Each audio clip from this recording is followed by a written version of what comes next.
Demon Slayer'дегі жындар жай ғана жау емес, олар бір кезде адамдар болған. Олар да қорықты, олар да жақсы көрді, олар да өмір сүргісі келді. Бірақ бұл әлемде бәріне бірдей орын болмады. Біреуі бай болып туды, біреуі ауру болып, ал біреуі ешкімге керек болмай туылды. Жын болу зұлымдыққа апарар жол емес, бұл тірі қалудың соңғы амалы.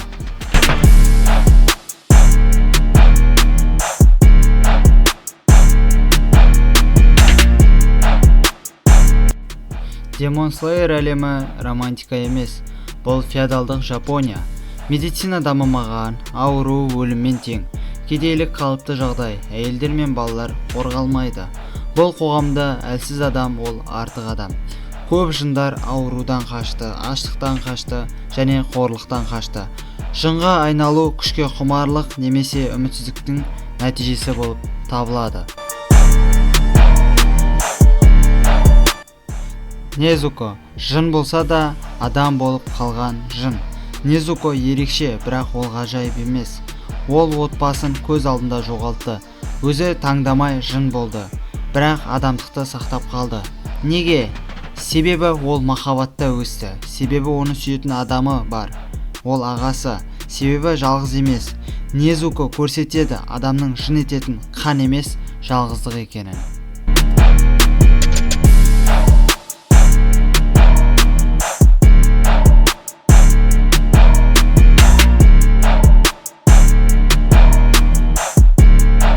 Руи жалғыздық психологиясы. Руи ең қате түсінілген жындардың бірі. Адам кезінде ауыр дерт, әлсіз дене, ата-анасының қорқынышы. Ол өзін жүк сезінді, артық сезінді. Жын болған соң ол отбасы құрады, бірақ махаббатты түсінбеді. Қорқынышты билікпен алмастырды. Қысқасын айтқанда, Руи махаббатты үйренбеген баланың трагедиясы болып қалыптасты. Сондықтан ол осы жын қалпында қалған болатын.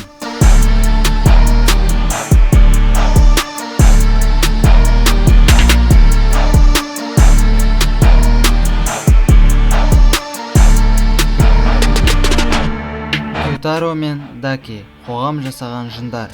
Бұл Demon Slayer'дегі ең ауыр әлеуметтік трагедия. Gyutaro туылғаннан кедей, сырт келбеті үшін жек көрілген, қорланған. Ал Даки бала кезінде сатылған және пайдаланылған, қорғалмаған. Бұл екеуінің жын қылған Мудзан емес, бұл екеуінің жын қылған қоғам.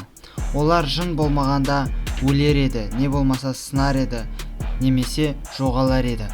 Сондықтан олар жынға айналған.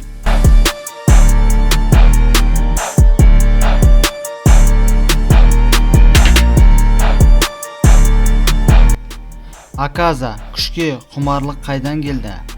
Аказа күшті жақсы көргеннен емес, әлсіздікті жек көргеннен қатыгезге айналды. Ол сүйгендерін қорғай алмады.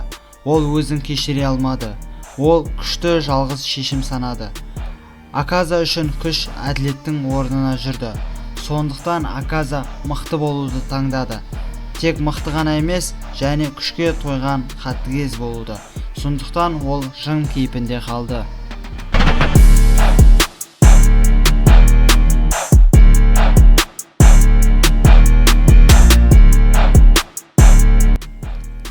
Шын зұлым кім?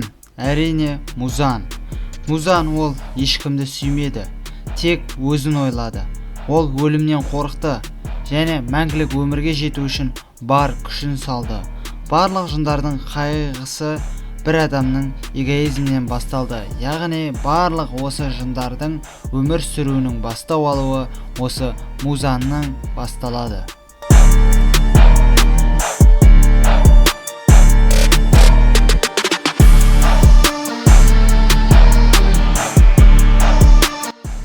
Қорытынды, Demon Slayer жындар туралы аниме емес. Бұл қоғам қалай адамдарды сындырғаны туралы аниме. Жындар зұлым емес, олар жай ғана қоғамнан қорлық көрген, сынған адамдар. Сонымен достар, бүгінгі біздің Demon Slayer анимесі туралы видеомыз аяқталды. Лайк басамыз, комментарий қалдырамыз және келесі қандай видео көргілерің келеді. Комментарийге жаза кетіңіздер. Ендеше сау болыңыздар.